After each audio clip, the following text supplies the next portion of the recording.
अमीर डैडी चुपचाप बैठे रहे।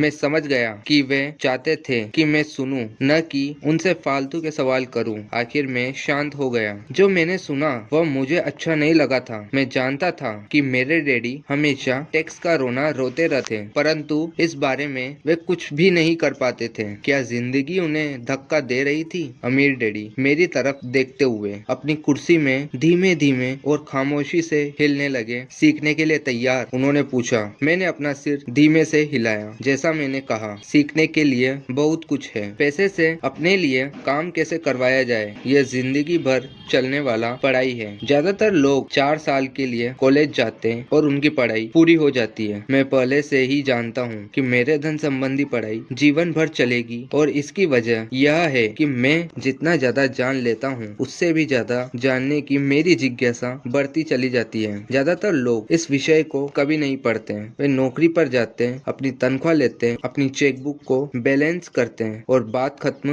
हो जाती है। इसके बाद भी उन्हें अचरज होती है कि उनके जीवन में पैसे की समस्या क्यों है। फिर वे सोचते हैं कि ज्यादा पैसों से उनकी समस्या हल हो जाएगी। बहुत कम लोगों को यह एहसास होता है कि असली समस्या धन संबंधी शिक्षा या ज्ञान की है। तो मेरे डैडी को टैक्स की समस्या इसलिए है क्योंकि उनमें पैसे की समझ नहीं। मैंने विचलित होकर पूछा। देखो, अमीर डैडी ने कहा, पैसे से अपने लिए कैसे काम करवाया जाए, टैक्स तो उस शिक्षा का सिर्फ एक हिस्सा है। आज तो मैं सिर्फ यह देखना चाहता था कि तुम में अब भी पैसे के बारे में सीखने की प्रबल इच्छा बची है या नहीं। ज्यादातर लोगों में सीखने की प्रबल इच्छा नहीं होती। वे स्कूल जाना चाहते हैं, कोई व्यवसाय सीखना चाहते हैं, अपनी नौकरी में मजे करना चाहते हैं और ढेर सारा पैसा कमाना चाहते हैं। एक दिन वे तब जाते हैं जब उनके सामने पैसे की समस्या आ जाती है, और तब वे काम करना बंद नहीं कर पाते। पैसे के लिए काम करने की यह कीमत होती है और उन्हें यह कीमत चुकानी ही पड़ती है। अगर वो पैसे से अपने लिए काम करवाना सीख लेते तो उनके सामने यह समस्या कभी नहीं आती। तो तुम में अब भी सीखने की और जानने की जिज्ञासा है? अमीर डैडी ने पूछा। मैंने हामी में सिर हिलाया। अच्छा, अमीर डैडी ने कहा, अब काम पर वापस जाओ और इस बार मैं तुम्हें बिल्कुल तनख्वाह नहीं दूंगा। क्या? मैंने हैरान होकर पूछा। तुमने सही सुना, तनख्वाह बंद। तुम हर शनिवार 3 घंटे उसी तरह काम करोगे, परंतु इस बार तुम्हें 10 सेंट प्रति घंटे के हिसाब से तनख्वाह नहीं मिलेगी। तुम्ही ने तो कहा है कि तुम पैसे के लिए काम करना नहीं सीखना चाहते, इसलिए मैं तुम्हें बदले में कुछ भी नहीं दूंगा। मुझे अपने सुने हुए शब्दों पर भरोसा नहीं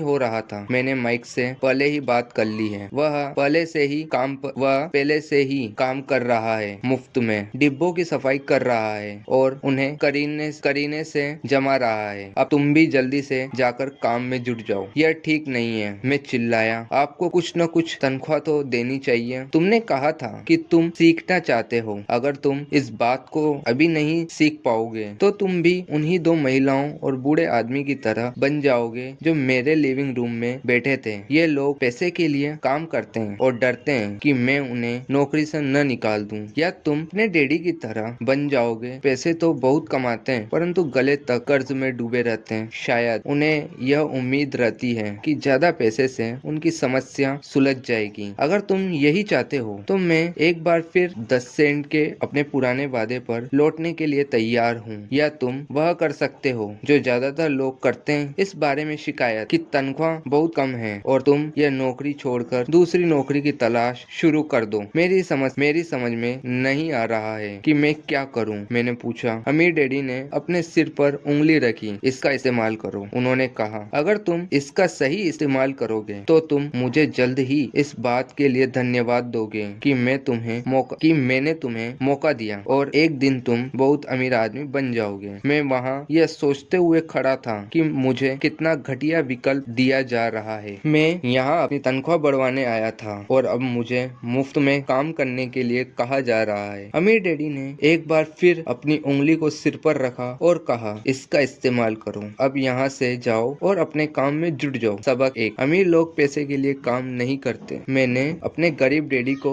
यह नहीं बताया कि अब मैं मुफ्त में काम कर रहा हूँ। उन्हें यह समझ में नहीं आता। मैं उन्हें इसकी वजह ठीक से इसलिए नहीं समझा सकता था क्योंकि मैं खुद भी इसे ठीक से नहीं समझ पाया था। अगले 3 हफ्ते माइक और मैं 3 घंटे तक एक शनिवार को काम करते रहे मुफ्त में। काम बहुत परेशानी वाला नहीं था। और वक्त गुजरने के साथ साथ यह ज्यादा आसान होता जा रहा था। मुझे अफसोस था तो अपने छूटे हुए बेसबॉल गेम्स और कॉमिक्स का। अब मैं उनका मजा नहीं ले सकता था। तीसरे हफ्ते दोपहर में अमीर डैडी आए।